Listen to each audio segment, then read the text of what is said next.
오늘 우리에게 주시는 하나님의 말씀은 구약성경 느헤미야 2장 11절부터 20절까지의 말씀입니다.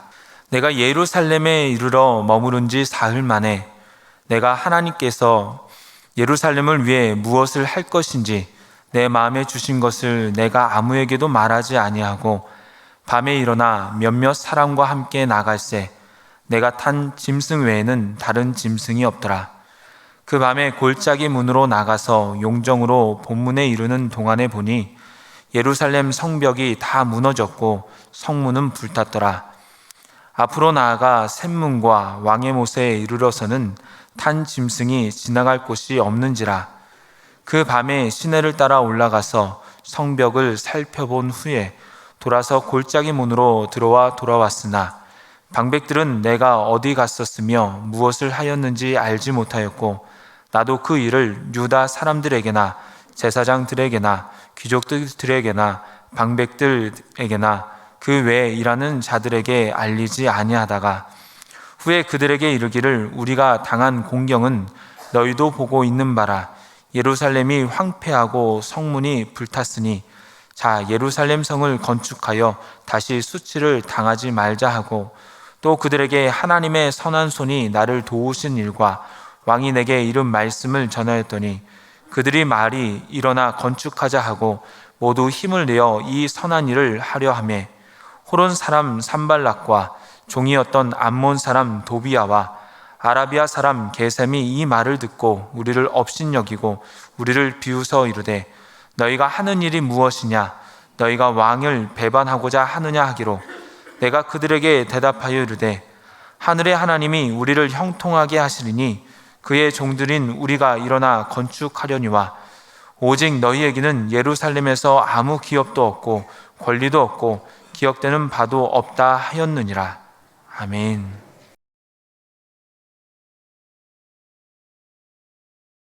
페르시아 아닥사스다 왕의 술 맡은 관원이었던 느헤미야는 예루살렘으로부터 온 소식을 들었습니다. 느헤미야가 궁금했던 예루살렘에 남아있던 사람들의 소식, 그리고 예루살렘 성벽에 관한 소식이었습니다. 이 소식을 듣고서 느헤미야는 비분간개하며 하나님 앞으로 나아갑니다. 이 부분을 좀 더 실감나게 번역한 우리말 성경으로 1장 4절 말씀을 제가 다시 한번 읽어드리겠습니다. 나는 이 말을 듣고 그만 주저앉아 울고 말았습니다. 나는 몇 날 며칠 동안 슬픔에 잠긴 채 금식하면서 기도하였다고 합니다. 느헤미야는 민족의 안타까운 현실을 듣고서 주저앉아서 울 수밖에 없었습니다. 하루 이틀이 아니고 그보다 더 많은 몇 날 며칠을 슬픔에 잠겨서 지냈습니다.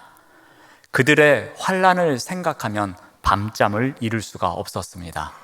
눈물만 흐르는 날을 보냅니다. 이제 느헤미야가 할 수 있는 것은 하나님 앞에 나아가서 기도하는 것밖에 없었습니다. 그는 어떻게 기도합니까? 1장 11절 말씀을 보면은 주여 구하오니 귀를 기울이사 종의 기도와 주의 이름을 경외하기를 기뻐하는 종들의 기도를 들으시고 오늘 종이 형통하여 이 사람 앞에서 은혜를 입게 하옵소서. 느헤미야는 아닥사스다 왕에게 은혜를 입어야지만 자신이 모든 것을 할 수 있노라고 이 하나님께 아닥사스다 왕이 은혜를 입고 또 자신이 왕에게 은혜를 입기를 기도했습니다. 이러한 기도가 드디어 응답이 됩니다. 4개월 동안에 준비하며 기도한 느헤미야에게 기회가 찾아옵니다. 왕 앞에 나아간 느헤미야는 이전과는 다른 모습이었습니다. 왕이 알아채고 그에게 묻습니다. 말을 걸어옵니다. 느헤미야에게 고민이 있는 줄로 생각합니다. 그를 위로하고픈 마음에서 느헤미야에게 말을 건넨 것입니다. 느헤미야에게는 다시 올 수 없는 기회가 찾아왔습니다. 그는 곧바로 자신의 이야기를 하지 않습니다. 그 순간에도 다시 기도합니다. 왕이 내가 원하는 것이 무엇이냐 물을 때에 곧바로 답하지 않고 그 순간에도 간절하게 짧지만 기도의 자리로 나아갑니다. 느헤미야는 자신이 해야 할 일을 도와달라고 간절하게 부탁합니다. 하나님께서 보여주신 비전이 있는데 그 비전을 이룰 수 있도록 도움의 손길을 부탁하고 있습니다. 왕의 허락을 받은 느헤미야는 이제 무거운 마음으로 예루살렘으로 향합니다. 하나님께서 주신 마음을 품고 예루살렘으로 갑니다. 하나님이 주신 비전을 갖고 그 민족의 재건을 위해서 예루살렘으로 향합니다. 하나님이 주신 마음을 갖고 예루살렘에 도착한 느헤미야가 무엇을 합니까? 한 3일째 되는 날이었습니다. 12절 말씀을 봅니다. 내 하나님께서 예루살렘을 위해 무엇을 할 것인지 내 마음에 주신 것을 내가 아무에게도 말하지 아니하고 밤에 일어나 몇몇 사람과 함께 나갈새 내가 탄 짐승 외에는 다른 짐승이 없었다고 합니다. 여러분, 사극을 보면 이런 비슷한 장면을 보신 적이 있을 겁니다. 이 궁궐의 작은 문이 열립니다. 그러면 한두 사람이 그 문으로 나옵니다. 그리고 전후좌우를 살핍니다. 그러면 그 이후에 왕이 이 평상복을 입고서 밖으로 나옵니다. 또 그 뒤로 아주 충실한 내시 한 명이 나오고 그리고 수십 명을 순식간에 무찌를 수 있는 무사 한두 명이 따라옵니다. 그러면 왕은 민심을 살피기 위해서 자맹을 하면서 이런저런 일을 돌아보곤 합니다. 마치 느헤미야가 이 사극에 나오는 왕처럼 그러한 자맹을 하고 있는 것입니다. 밤에 밖으로 나왔습니다. 이 자맹을 나선 느헤미야는 예루살렘의 상황을 정확하게 살펴봅니다. 우리 13절 말씀을 봅니다. 그 밤에 골짜기 문으로 나가서 용정으로 분문에 이르는 동안에 보니 예루살렘 성벽이 다 무너졌고 성문은 불탔다고 합니다. 여기서 보니라는 단어가 있습니다. 이것은 그저 적당한 관심을 갖고 바라보는 것만을 이야기하지 않습니다. 이것은 직역하면 면밀히 살펴보다, 면밀히 조사하다라는 뜻을 갖습니다. 또 시제를 보면은 부대 상황을 나타냅니다. 즉 연이어서 이어지는 상황을 나타내고 있습니다. 이것을 고려해서 직역을 해보면 이러한 것 같습니다. 그 밤에 내가 골짜기 문으로 나갔습니다. 그리고 용정과 분문으로 향하면서 계속해서 면밀히 조사하여 보았습니다 라고 번역할 수 있겠습니다. 우리 느헤미야 3장 13절 말씀을 보면은 이 골짜기 문에서부터 분문까지의 거리를 1000규빗이라고 합니다. 요즘의 단위로 환산하면 대략 한 450m 정도라고 생각하시면 될 것 같습니다. 느헤미야는 한 450여 미터의 거리를 가면서 그냥 휘리릭 지나간 것이 아닙니다. 눈으로만 대충 보고 간 것이 아닙니다. 예루살렘 성벽의 상황을 하나하나 들여다 본 것입니다. 무너진 성벽을 만져보면서 눈물도 흘리고 불탄 성문을 보면서 어떻게 할까 큰 한숨도 내쉬는 그러한 살핌이 있었다는 것입니다. 꼼꼼하게 하나부터 10까지 살펴본 것이었습니다. 느헤미야가 이 골짜기 문에서 분문까지 가는 길에 발견한 것은 무너진 성벽과 불탄 성문이었습니다. 이 452m를 가면서 보여진 것은 온갖 회파된 모습만 보여진 것이었습니다. 어느 한 곳 온전한 곳이 없습니다. 4개월 전에 하나님을 통해서 들었던 그 소식을 자신의 눈으로 직접 목격하는 순간이었습니다. 하나님이 주신 마음을 갖고 예루살렘의 상황을 파악한 느헤미야는 이제 무엇을 합니까? 우리 17절 말씀을 봅니다. 후에 그들에게 이르기를 우리가 당한 곤경은 너희도 보고 있는 바라. 예루살렘이 황폐하고 성문이 불탔으니 자 예루살렘 성을 건축하여 다시 수치를 당하지 말자라고 외칩니다.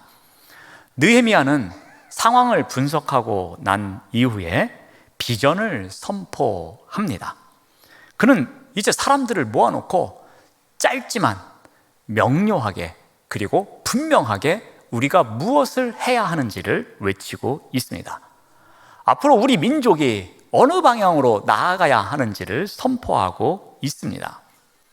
느헤미야가 오늘 본문에서 선포한 이 비전은 특징을 갖고 있습니다. 어떠한 특징이 있는가 하면은 이 비전을 선포하는 과정을 통해서 한번 살펴보고자 합니다. 여러분, 느헤미야의 비전 선포의 시작이 과연 어디였을까입니다. 이 비전의 시작은 기도에서부터 비롯되었다는 것입니다. 그는 민족의 아픔을 듣고서 자신의 평안함만을 위해서 기도하지 않았습니다. 그는 민족의 아픔을 듣고 난 이후에 민족의 아픔을 위해서 기도하는 자였습니다. 그 기도하는 자리에서 영적 통찰력을 갖게 됩니다. 즉, 민족이 얼마나 아픈지를, 그리고 그 민족을 향하여 어떠한 관점을 가져야 하는지를, 그 민족을 위해서 내가 할 수 있는 일이 무엇인지를, 그 민족을 위해서 내가 은혜를 입는 것이 필요함을, 즉 먼저 영적 통찰력이 그에게 있었다는 겁니다. 그 영적 통찰력을 통해서 민족의 아픔을 바라보니 새로운 길이 보이기 시작합니다. 바꿔 말해서 하나님께서 비전을 보여주셨던 것입니다. 그 비전을 향하여서 내가 다시 한번 힘을 내고 용기를 내어야겠다고 그는 다짐했던 것입니다. 여러분, 기도는 우리가 영적 통찰력을 가질 수 있도록 돕습니다. 영적 통찰력을 우리가 가짐으로써 지금까지 보지 못했던 것을 보도록 돕습니다.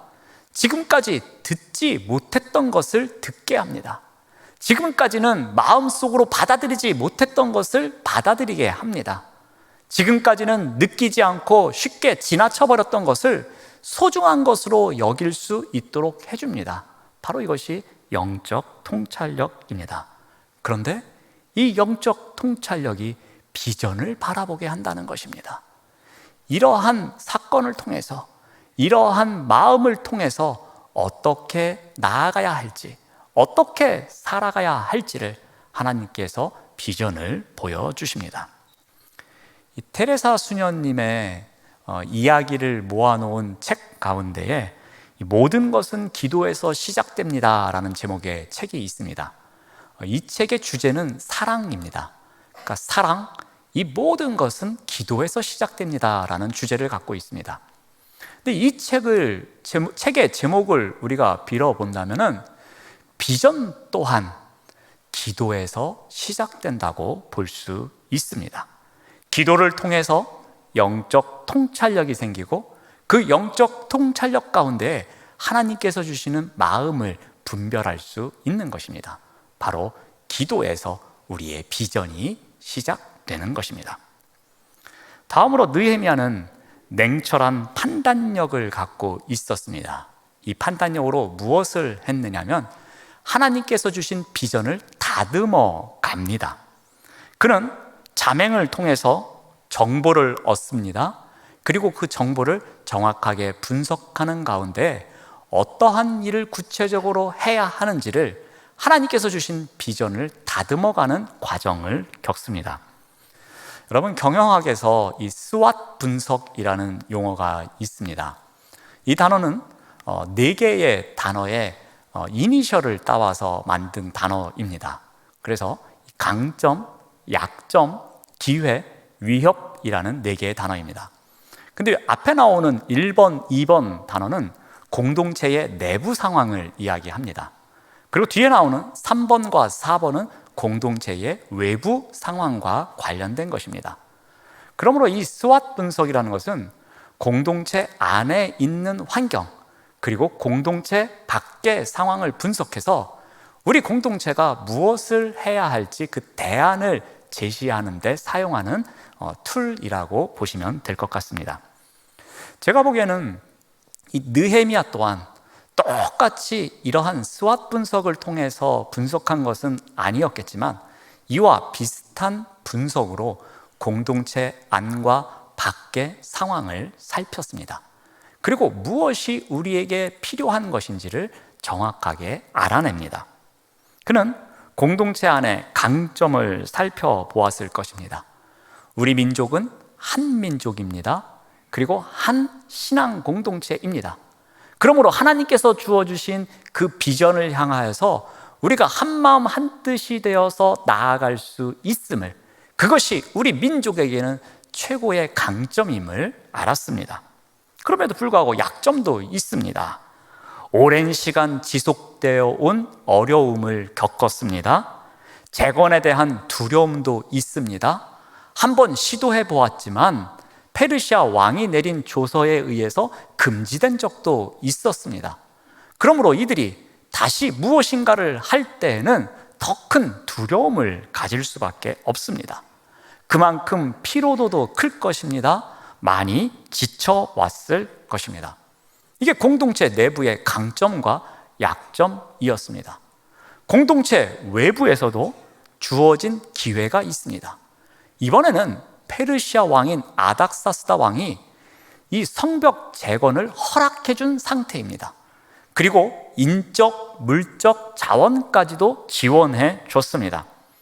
이제는 지난날과는 전혀 다른 상황입니다.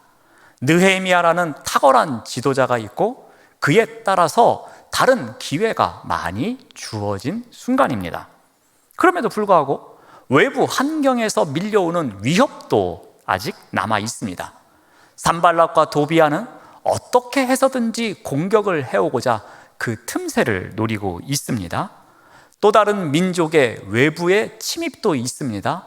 계속해서 환난을 당합니다. 능욕을 겪을 수도 있는 순간입니다. 느헤미야는 공동체 내부의 상황, 공동체 외부의 상황을 정확하게 분석합니다. 그리고 공동체가 무엇을 어떻게 해야 더 이상 분열되지 않고 우리가 함께 성벽을 재건할 수 있는지를 고민합니다. 현재의 위기에서 벗어나기 위해서는 어디에서부터 손을 대야 할지 끊임없이 고민했을 겁니다.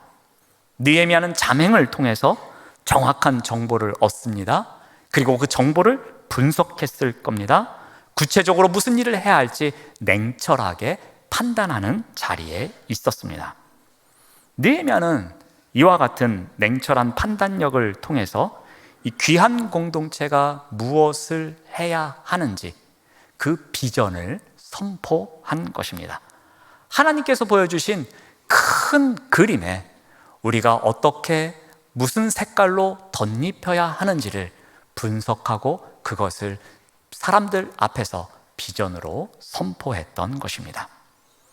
이제 마지막으로 느헤미야는 사람들이 함께 할 수 있도록 동기를 부여하는 것이 필요함을 알았습니다. 이 비전에 동참할 것을 함께 하자는 동기를 부여하면서 이 비전을 완성해 갑니다. 그는 지금까지 기도해 오면서 영적 통찰력을 통해 하나님께서 주신 비전을 발견했습니다. 하나님의 마음을 알아갑니다. 그리고 하나님께서 주신 지혜를 통해서 냉철한 판단력을 갖습니다. 정확하게 상황을 판단하고 또 비전을 구체화합니다. 그 비전을 다듬어 갑니다. 이제는 사람들이 그 비전에 함께 할 수 있도록 동기를 부여합니다. 사람들을 이끄는 매력이 있었던 것 같습니다. 그는 필요한 시기에 적절한 말로 사람들에게 동기를 부여합니다. 여러분, 이제 우리가 더 이상 무시를 당하면 안 됩니다. 왜 우리가 무시를 당해야 합니까? 우리가 힘을 합쳐서 이 성벽을 재건합시다. 우리는 분명히 할 수 있습니다. 우리가 힘을 내어 이 성벽을 재건하면 다시는 수치를 당하지 않을 것입니다. 신실하신 하나님께서 우리와 함께 하십니다. 이렇게 외칩니다. 그는 백성들에게 왜 우리가 성벽을 재건해야 하는지 동기를 부여하고 있습니다. 스포츠 경기에서 팀 성적이 좋지 않으면 하는 첫 번째 조치가 있습니다. 그것이 무엇이냐면 그 팀의 감독을 경질을 하는 일입니다. 그리고 그 이후에 감독 대행을 세웁니다. 그러면 감독 대행이 하는 일이 무엇이냐면 이 팀을 재건하기 위해서 왜 우리가 무엇을 해야 하는지 그 동기부여를 선수들에게 설명합니다. 이때 감독 대행이 선수들에게 해야 하는 가장 우선되고 가장 중요한 것이 동기부여이기 때문입니다. 우리가 왜 꼭 이런 일을 해야 합니까? 이것에 대해서 누구나 다 동참할 수 있는 동기부여가 필요하기 때문입니다.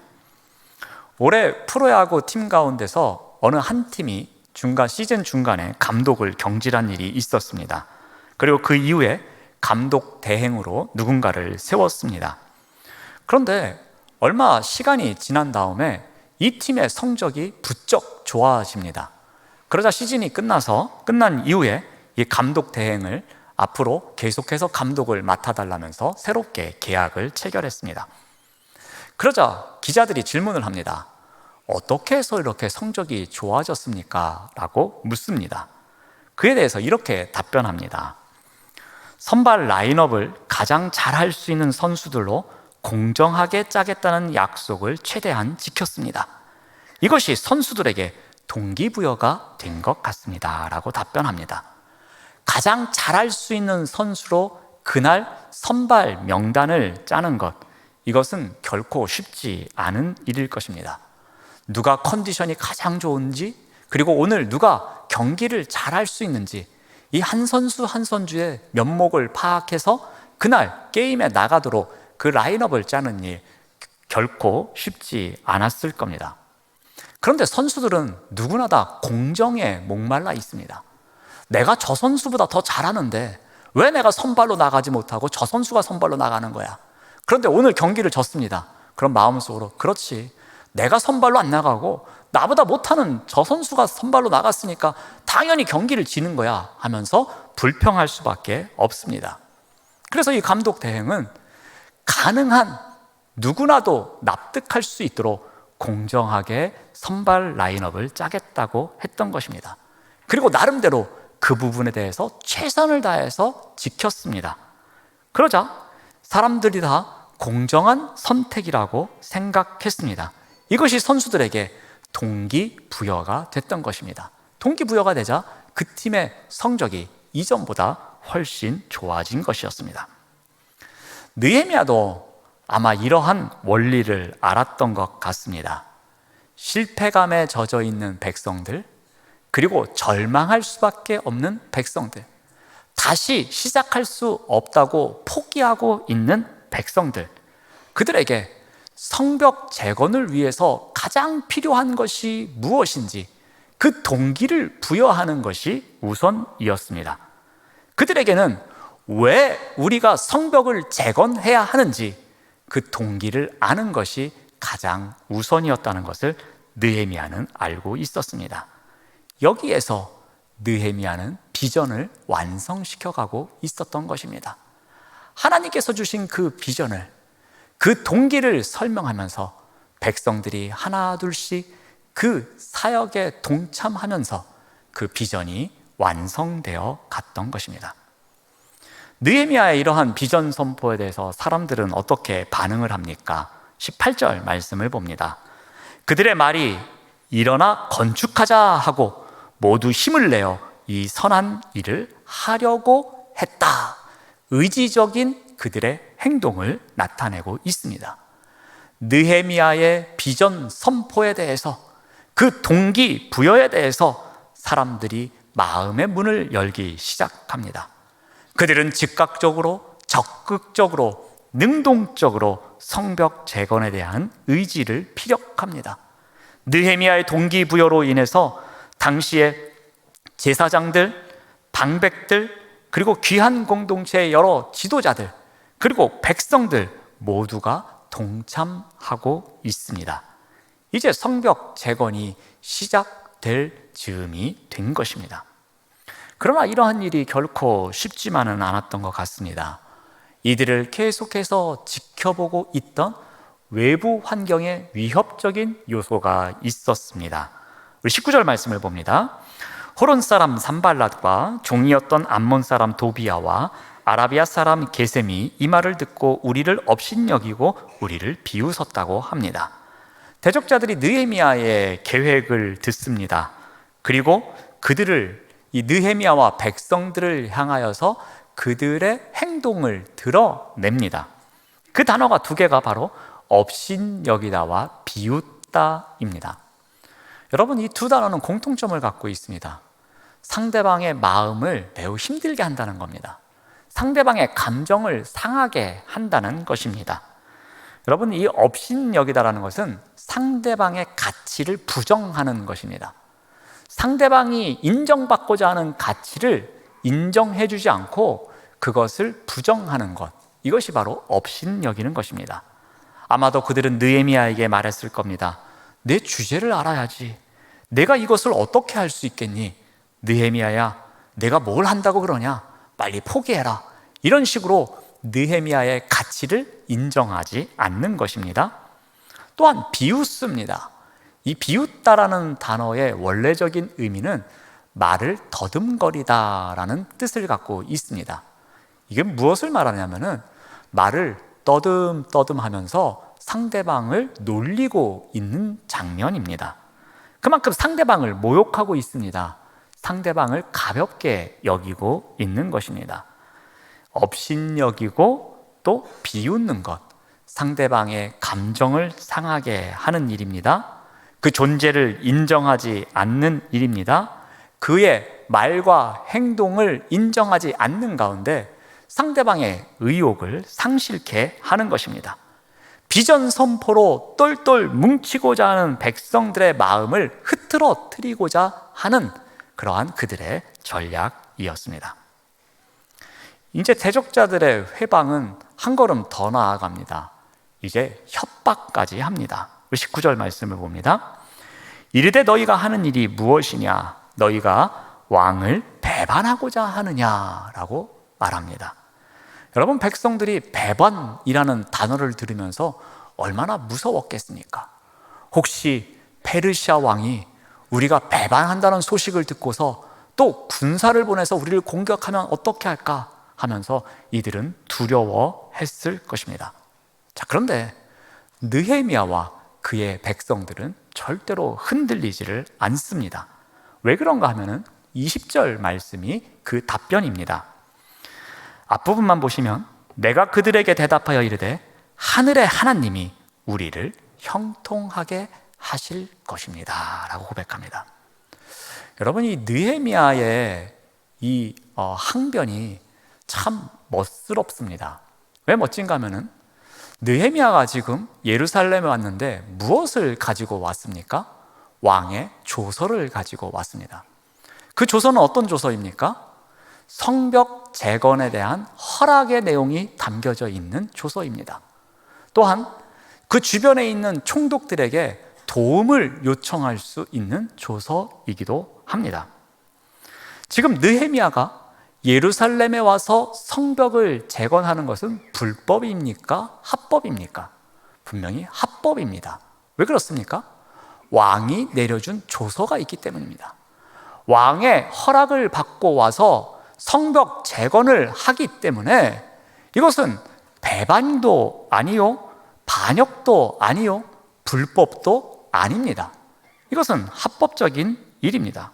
오히려 이들을 방해하고자 하는 그 대적자들이 불법을 자행하고 있는 것입니다.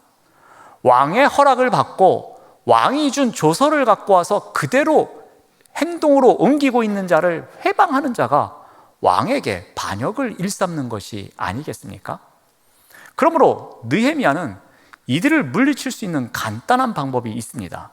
왕의 조서를 보여주면서 앞으로 우리를 괴롭히면 페르시아 왕에게 고자질하겠다고 한마디 하면 끝나는 일이었습니다. 아마도 제가 그 자리에 있었다면 저는 그렇게 했을 겁니다. 조서를 보여주면서 아무 말도 하지 말고 빨리 가라고 아주 곱게 타일렀을 겁니다. 그런데 느헤미야는 이런 방법을 쓰지 않습니다. 느헤미야는 어떻게 말합니까? 하늘의 하나님이 우리를 형통케 하실 것입니다 라고 답변합니다. 이 말은 무엇을 의미합니까? 지금까지의 모든 여정, 그리고 앞으로의 모든 여정, 이 여정 가운데 하나님께서 함께 하실 것이라는 그 신뢰, 그 믿음을 고백하고 있는 것입니다. 지금까지 왔던 그 모든 길을 하나님께서 형통하게 인도해 주셨고, 앞으로도 성벽 재건과 그 이후에도 하나님께서 우리 민족을 보살펴 주실 것이라는 그 형통함에 대한 믿음의 고백이 담겨져 있는 것입니다. 조서 한 장 보여주면 끝나는 것이었는데, 그보다도 그 조서를 내려주신 하나님의 은혜, 하나님의 신실하심을 더 의지하고 있는 느헤미야의 모습입니다. 그래서 느헤미야가 참 멋진 인물입니다. 비전을 갖고 살아가는 사람의 모습을 보여주고 있습니다. 느헤미야는 성벽 재건을 위해 비전을 선포했습니다. 이것은 매우 성공적이었습니다. 이제 귀한 공동체가 움직이기 시작합니다. 성벽 재건을 위해서 한 명씩 한 명씩 모이기 시작합니다. 더 많은 사람들의 마음이 열리기 시작합니다. 그럼에도 불구하고 이전과 같이 방해하는 사람들도 있습니다.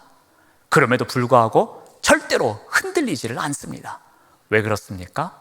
그 비전을 이루실, 그 비전을 통해서 형통하게 이끌어 가실 하나님의 신실하심에 대한 변함없는 신뢰가 있었기 때문입니다.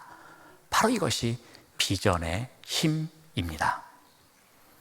우리가 고등학교 때 배웠던 용비어 천가라고 있습니다. 용비어 천가 2장에 보면 이러한 내용이 있습니다. 아마도 지금도 외우고 있는 분들이 몇 분 계실 줄로 압니다. 뿌리 깊은 나무는 바람에 안이 밀세 곧되었고 여름 하나니 샘이 깊은 물은 가말에 안이 그칠세 내이 이르러 발아래 가나니라는 표현이 있습니다. 되게 뭔 말이요 하시는 분들도 있을 겁니다. 그런데 이것을 현대어로 바꿔놓은 표현이 이러합니다. 뿌리가 깊은 나무는 아무리 센 바람에도 움직이지 아니하므로 꽃이 좋고 열매도 많이 열립니다. 또 샘이 깊은 물은 가뭄에도 끊이지 않고 솟아납니다. 그래서 냇가가 되고 또 강이 되고 바다까지 이른다는 이야기입니다. 이 용비어천가 2장은 이 조선의 영원한 발전을 기원하는 마음을 담은 글입니다. 근데 그 글 가운데서 특히 2장의 두 번째 주제인 이 깊은 샘에 관한 이야기가 우리에게 작은 감동을 줍니다.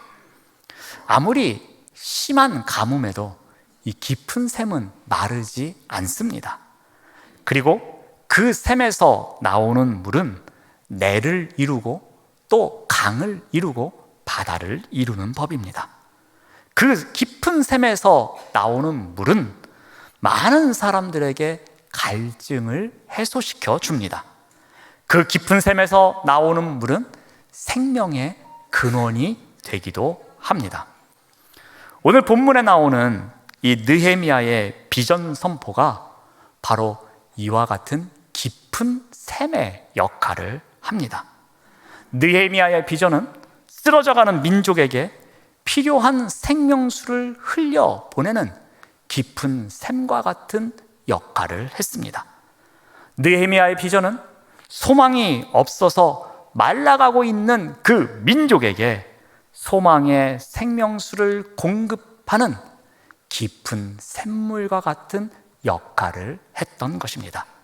그래서 비전은 재건의 기초가 되는 것입니다. 사랑하는 여러분, 생명을 살리는 물을 흘려보내는 샘과 같은 그런 비전의 사람이 되시기를 바랍니다. 이것이 이 시대에 우리에게 요구하시는 하나님의 비전입니다. 이 비전이 이 시대에 우리의 삶과 또 우리의 신앙과 우리의 예배의 재건을 위한 기초가 되기를 바랍니다. 재건의 기초가 되는 비전을 만들어가기 위해서 그 시작은 기도에서부터 비롯된다는 것을 꼭 기억하시길 바랍니다. 이 비전은 우리에게 주신 하나님의 지혜를 통해서 조금씩 다듬어가는 과정이 필요합니다. 이 비전은 나 혼자만의 것이 아니라 함께 공유하며 동기가 부여될 때에 완성되어져 가는 것입니다. 이러한 비전을 통해서 생명을 살리는 물을 흘려보내는 깊은 샘물과 같은 삶을 살아가시는 우리 모두가 되시기를 바랍니다. 기도하겠습니다. 하나님 감사합니다. 느헤미야의 이야기를 통해 우리가 어떤 삶을 살아야 하는지 묵상해 봅니다. 우리의 작은 비전이지만 그 비전이 우리의 삶과 우리의 신앙과 우리의 예배를 재건하는 기초가 될 수 있도록 인도하여 주시옵소서. 예수님의 이름으로 기도드립니다. 아멘.